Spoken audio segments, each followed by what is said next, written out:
My sister is severely autistic.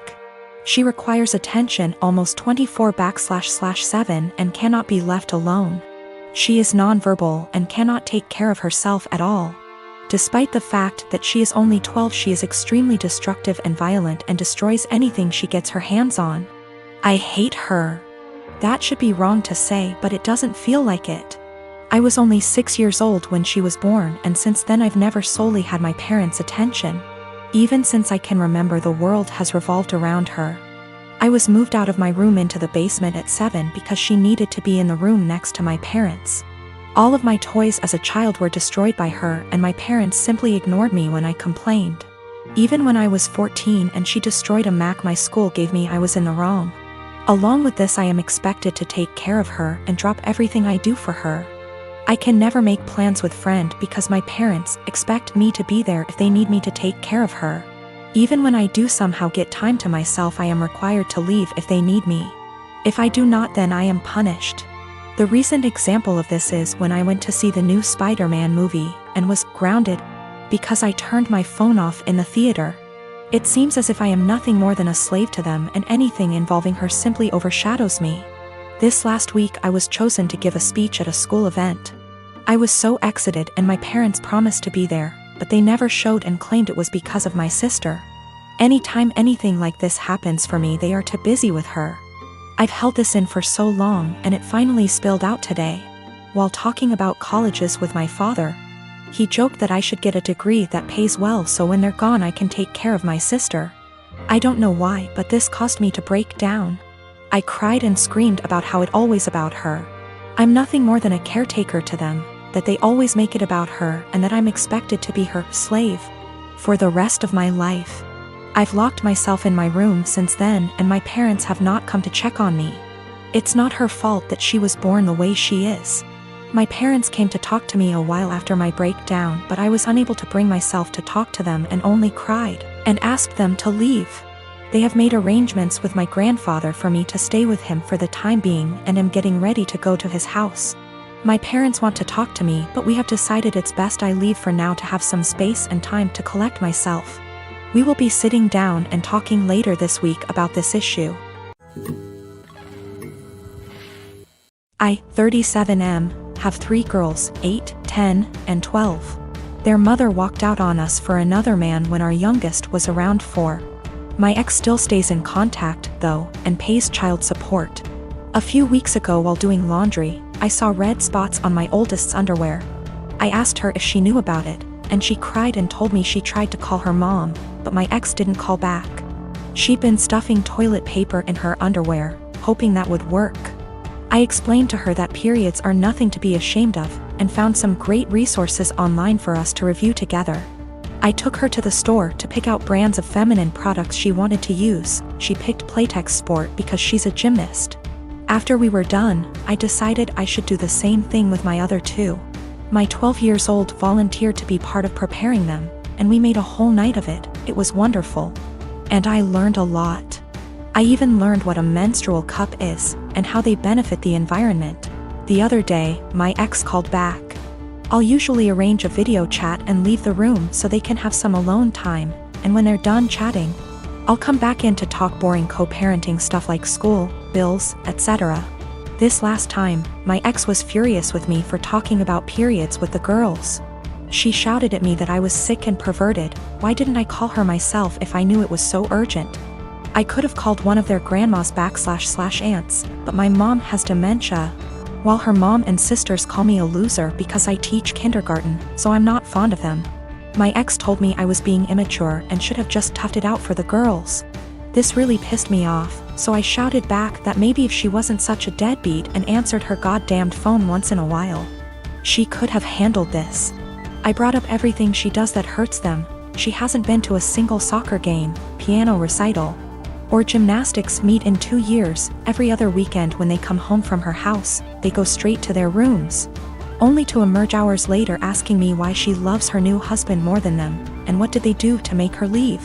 My ex responded by saying I should tell them it's not their fault I couldn't satisfy her, and I screamed. And she just smirked and pointed behind me, saying, "Look what you did," when I turned around. My 8 years old and 10 years old were standing in the doorway crying. It broke my heart. I never shout, so I know I scared them. My 12 years old stormed in and started screaming at her mom, and while I appreciate her sticking up for me, this is not a battle I want her fighting. My ex hung up before I could fully de-escalate the situation. And let's just say the girls have been given free reign of the ice cream and limitless hours of video games, because I feel so bad. I even watched all the Twilight movies with them, so don't say I don't love them. I am a 36 years old male. My wife passed away 2 years ago. I have an 11-year-old son named Sean. I'm doing okay, with money. I have a stable income and support system. I have a friend named Kate. We've been together since we were kids.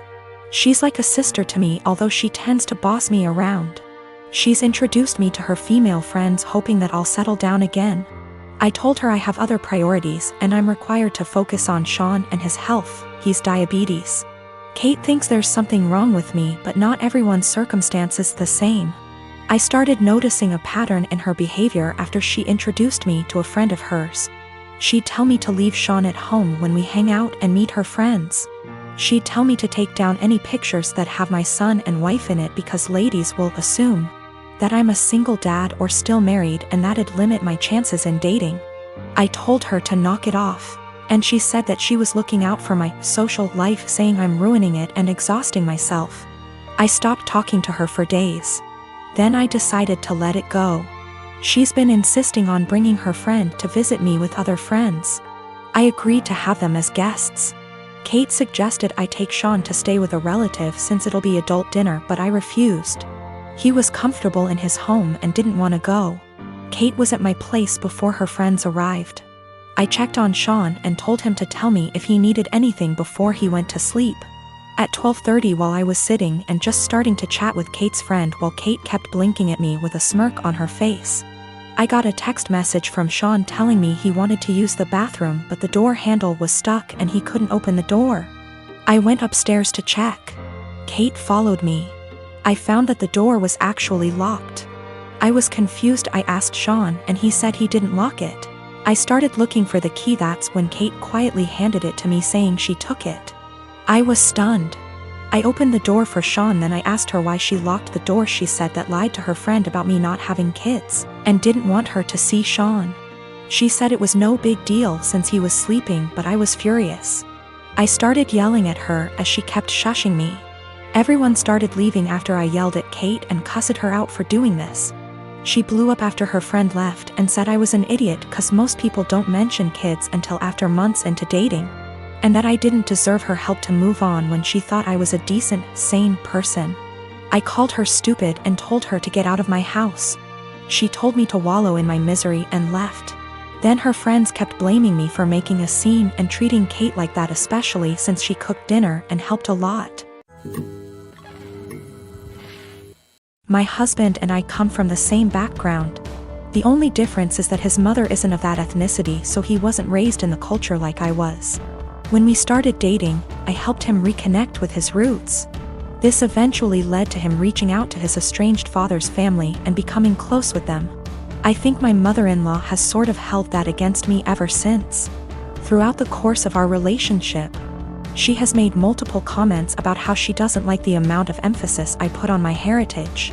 When we told her I was pregnant with twins, she later said something about not wanting her future grandchildren to care about that stuff like I do. I've learned to ignore her comments because trying to explain myself to her has never helped. And I try to avoid conflicts whenever I can. My husband and I decided that the babies would have a first name from our culture, and their middle name would be a typical American name. My parents did the same thing with my name too, so it was just a continuation of that tradition. My mother-in-law ended up seeing texts between me and my husband where we said the middle names.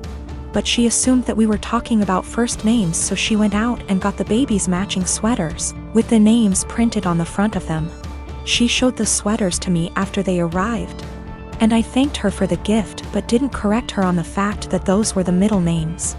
I was sort of peeved that she had snooped through text messages to try to find out the names before we told her anyway. So I didn't want to give her their first ones on top of that. Last night when she was over at our house, she told me how relieved she was that we had chosen normal names for her grandchildren. And not a ridiculously difficult to pronounce name like mine. My husband asked what she was talking about. She repeated herself and he told her that actually, the babies did have names just like mine and he expected her to learn to say them. She brought up the text messages and the sweaters she bought, and then my husband explained our plan for their names. She got really pissed at me after that. Said I let her look like a fool for accepting the sweaters instead of telling her the actual names, which we still haven't shared with her, and that she'd be calling them by their middle names since that's what she knows them as now. My husband ended up asking her to leave. And after she was gone he said he wasn't upset at me or anything but that he thinks I should have just told her she had the wrong info, instead of lying.